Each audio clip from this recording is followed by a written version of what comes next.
প্রতিদিন যখন মা তার ছেলেকে স্কুল থেকে নিতে আসে তো সে তার ট্যাক্সিকে এমন ভাবে সাজাতো যেন সে অন্য একটি দুনিয়ায় আছে। সে এটা এই জন্য করতো কারণ তার পুরো দুনিয়া ঘোরার ইচ্ছা ছিল।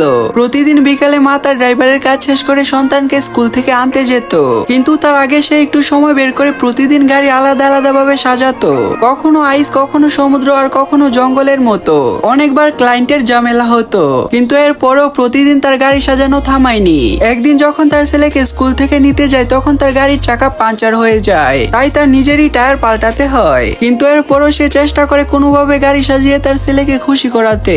তাই ওই দিন তার মায়ের আসতে দেরি হয়, যার কারণে ছেলেটি একটু মন খারাপ করে। কিন্তু মায়ের চোখে আগের মতো দুষ্টুমি ছিল। সে গাড়ি সমুদ্রের বালি দিয়ে ভরে দেয়। এটা দেখে ছেলেটির চেহারায় আবার হাসি চলে আসে। 18 বছর পরে যখন তার মা ঘরে একা বসেছিল তখন বাইরে থেকে সে একটি শব্দ শুনতে পায়। বাইরে তার ছেলে ছিল যে নাকি এখন বড় হয়ে গেছে। সে ওই রকমই কাপড় পরেছে যেরকম নাকি তার মা তার জন্য এক সময় পরতো। মা ছেলেকে দেখে কান্না করে জড়িয়ে ধরে। এবার ছেলেটি সত্যি তার মাকে দুনিয়া ঘুরাতে নিয়ে যাচ্ছে। বন্ধুরা, কে কে মাকে ভালোবাসো লাইক করে চ্যানেলটি সাবস্ক্রাইব করে দাও।